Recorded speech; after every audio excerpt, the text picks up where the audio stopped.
वे तीनों रात होने से पहले उस पहाड़ पर पहुंच गए थे, लेकिन उन्हें कुछ समझ नहीं आ रहा था। वे क्लूलेस थे। जब कुछ समझ नहीं आया तो वे लोग वहां बनी झोपड़ी के पास जाने लगे।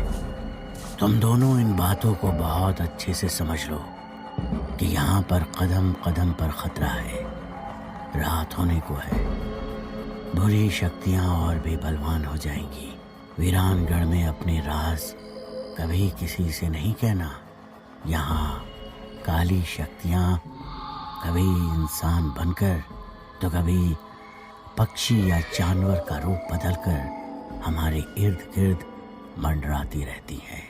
पहले भी लोगों के साथ यहाँ ऐसे कई खतरनाक हादसे हो चुके हैं। रात का सन्नाटा इनके लिए वरदान होता है।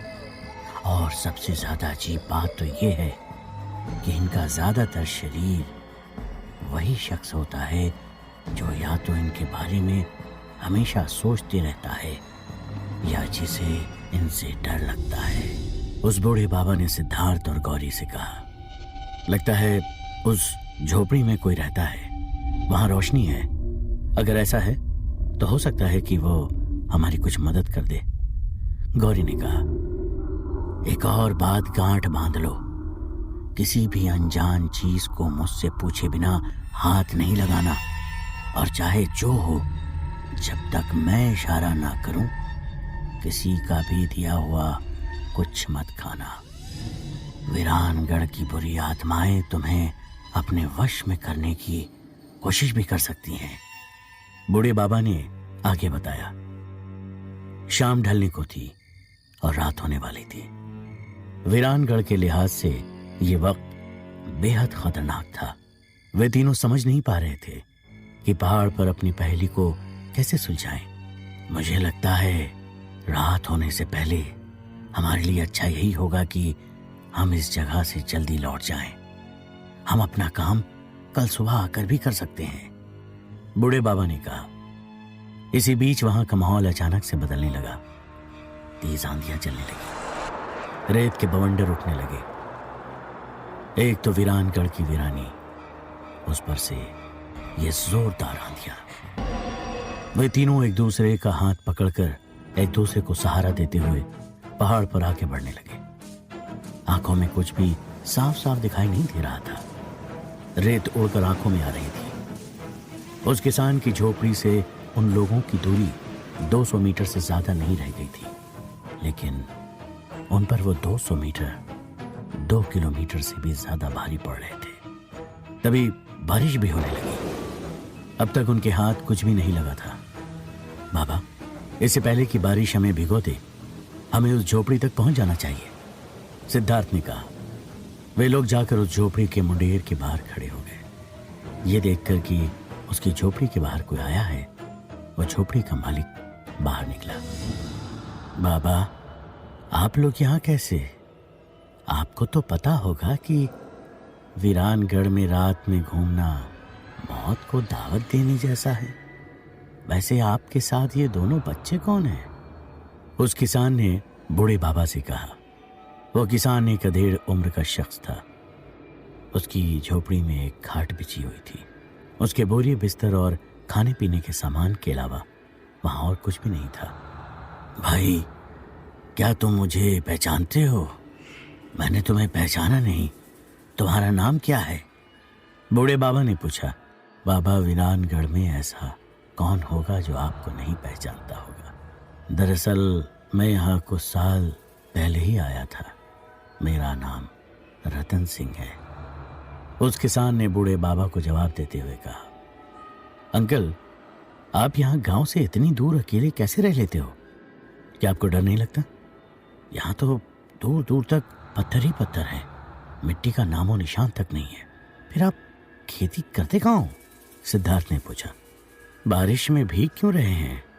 पहले अंदर आ जाओ, उस किसान ने कहा। बेटा, मेरा खेत यहाँ से साफ दिखाई देता है, और जिसने अपनी जिंदगी खौफ के साए में बिताई हो, उसे डर और कितना सताएगा। आप लोग यहाँ क्यों आए हो? आपने अब तक जवाब नहीं दिया, उस किसान ने पूछा। वीरानगढ़ में किसी का भी यकीन कर लेना इतना आसान नहीं था, लेकिन बाबा के इशारे को समझकर वे लोग अंदर चले गए। बाबा, हम लोग यहाँ पर अपनी कुछ पढ़ाई के काम से आए थे। क्योंकि इस जगह पर खतरा बहुत है, इसलिए बूढ़े बाबा हमारे साथ यहाँ हमें पहाड़ दिखाने लाए थे। और फिर अचानक बारिश होने लगी। सिद्धार्थ ने कहा, देखिए अब काफी रात हो चुकी है बाबा, आपको तो कुछ बताने की भी जरूरत नहीं है। लगता है ये दोनों बच्चे इस वीरानगढ़ से अनजान हैं। मैं चाहता हूं कि आप तीनों मेरी छोटी सी झोपड़ी में ही आज रात गुजार ले। उस किसान रतन सिंह ने उन लोगों से कहा, सिद्धार्थ, इनका कहना सही है। रात के वक्त वीरानगढ़ में सिर्फ मौत ही बाहर निकलती है। बूढ़े बाबा ने कहा, बाबा आप क्या 1 मिनट मेरे साथ आएंगे? मुझे आपसे कुछ बात करनी है। सिद्धार्थ ने कहा, हाँ बेटा कहो, क्या बात है? बूढ़े बाबा ने सिद्धार्थ के साथ उस जगह से थोड़ी दूर जाते हुए पूछा, बाबा क्या आपको ये किसान कुछ अजीब नहीं लग रहा है? यहाँ तो दूर दूर तक कोई खेत भी नहीं दिखाई दे रहा है। फिर इसने अपनी झोपड़ी यहाँ क्यों बना रखी है? यहाँ दूर दूर तक पानी का कोई जरिया भी नहीं है और गांव भी यहाँ से काफी दूर है। आखिर ये यहाँ रह क्यों रहा होगा? सिद्धार्थ ने बाबा से पूछा, तुम्हारी बात तो सही है। मैं खुद इस इलाके में इतने सालों से आता रहा हूँ। कई बार मैं इस पहाड़ पर भी चढ़ा हूँ, लेकिन पहले तो यहाँ पर ऐसी कोई झोपड़ी नहीं हुआ करती थी। और इससे भी अजीब बात तो ये है कि यह आदमी मुझे पहचानता है, लेकिन मैंने इसे पहले कभी नहीं देखा था और ये नाम भी नहीं सुना। हमें बहुत ज्यादा सावधान रहना होगा। बूढ़े बाबा ने उस किसान पर शक जताते हुए कहा। जब सिद्धार्थ और बूढ़े बाबा दोनों गौरी और उस किसान से दूर हटकर बात कर रहे थे, उस दौरान वह किसान गौरी से बातें कर रहा था। बेटी, तुम दोनों को पहले तो यहाँ कभी नहीं देखा, फिर बूढ़े बाबा के साथ तुम लोग इस वक्त यहाँ इस पहाड़ पर क्यों भटक रहे हो? उस किसान ने गौरी से पूछा। गौरी बस जवाब देने ही वाली थी कि उसे बूढ़े बाबा की बताई गई बात याद आ गई कि उन्हें पहले अपने राज किसी को नहीं बताने हैं। कुछ नहीं अंकल, हम दोनों तो कॉलेज स्टूडेंट हैं, बस यहाँ पर सैर सपाटे के लिए आए थे, तो मन में ख्याल आया तो पूछ लिया। गौरी ने उस आदमी को चालाकी से जवाब दिया, लेकिन क्या आप लोगों को नहीं लगता कि घूमने फिरने के लिए ये अच्छी जगह नहीं है?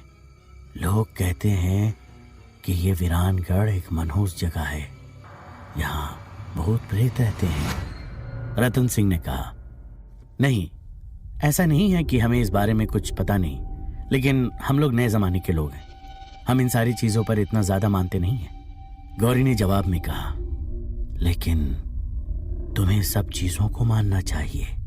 अगर संसार में भगवान है तो शैतान भी है, अच्छी शक्तियां हैं तो बुरी ताकतें भी हैं। क्या तुम लोगों को डर नहीं लगता? ये वीरानगढ़ का अंधेरा ना जाने कितने लोगों की जिंदगी निगल चुका है। उस आदमी ने गौरी से कहा, हाँ, ये सब कुछ सही भी हो सकता है, पर हमें डर नहीं लगता। गौरी ने अपने चेहरे पर एक झूठी मुस्कुराहट लाते हुए जवाब दिया। गौरी को उस किसान का बर्ताव कुछ अजीब लग रहा था और उसकी आंखों का रंग बहुत अजीब था। उसके चेहरे पर बहुत सारे गड्ढे थे, उसकी आवाज बहुत हार्श थी। उस झोपड़ी में हिरण के सिंग और कुछ जानवरों की स्किन लटकी हुई थी। वहां बिजली नहीं थी और 2 लालटेन लटके हुए थे। गौरी मन ही मन सोच रही थी, ये इंसान नहीं लगता है, ये पक्का कोई भूत है। सिद्धार्थ, मुझे लगता है कि हमें जल्दी वापस उस झोपड़ी में चलना चाहिए।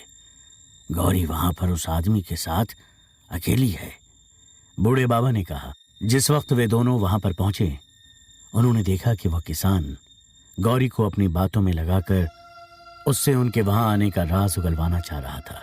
चलो बच्चों, अब तुम लोग बूढ़े बाबा के साथ यहाँ पर आए हो और जब रात यहीं गुजारने वाले हो तो मैं तुम्हारे लिए कुछ खाने का इंतजाम कर देता हूँ। उस किसान ने कहा। लेकिन हमें तो भूख नहीं लगी है। बस रात भर यहाँ रुक जाएं, फिर सुबह होते ही हम लोग निकल जाएंगे। गौरी ने थोड़ा घबराते हुए कहा। ये भी ठीक है बेटा, आप बड़े लोग हो और मेरे जैसे गरीब किसान के यहाँ पर भला कुछ क्यों खाने लगे? उस किसान ने उदास होते हुए कहा। बूढ़े बाबा उस जगह के जानकार थे। उन्हें पता था कि कब, कहाँ और कैसे किसके साथ बर्ताव करना है। नहीं नहीं भाई, ऐसी बात नहीं है, हमें सचमुच ज्यादा भूख नहीं है, बूढ़े बाबा ने कहा। ज्यादा नहीं तो थोड़ा ही खा लेना, रतन सिंह ने कहा। चलो ठीक है, जाओ भाई, जो है पका कर ले आओ, हम मिल बैठकर खा लेंगे, बूढ़े बाबा ने उस किसान से कहा। जब वो किसान खाना पकाने के लिए अंदर गया तो बूढ़े बाबा ने गौरी और सिद्धार्थ को कहा कि वे थाली में परोसा हुआ पूरा खाना ना खाए, थोड़ा खाना थाली में ही छोड़ दे, जिससे उन पर काली शक्तियों का असर नहीं हो पाएगा। किसान रतन सिंह ने उन तीनों को खाना परोसा और खुद भी खाने लगा। उसे खाना खाते देख बाबा को उसके भूत होने पर यकीन होने लगा। बाबा ने धीरे से अपने कुर्ते से सरसों के दाने निकाले और उस झोपड़ी में इधर उधर फेंक दिए। रतन सिंह ने आगे कहा, ये लीजिए, आप लोगों का बिस्तर और एक दूसरी खाट भी भीतर है, आप उसे भी ले लीजिए, मैं आज नीचे ही सो जाऊंगा। आज की रात उन तीनों पर फिर से बहुत भारी पड़ने वाली थी। हवेली में भूत का होना तो उन्हें पता था, लेकिन अभी वो जिस झोपड़ी में थे वहां मौजूद वो शख्स कौन था, उन्हें अभी भी नहीं पता था। डर के मारे तीनों रात भर सो नहीं सके। जब सुबह तक उनके साथ कोई भी हादसा पेश नहीं आया तो वो समझ गए कि वो किसान एक आम इंसान था। वो तीनों ने चैन की सांस ली। बाबा, लगता है हम लोग उस पहेली को अभी नहीं सुलझा पाएंगे, चलिए हम गांव में वापस चलते हैं, गौरी ने कहा।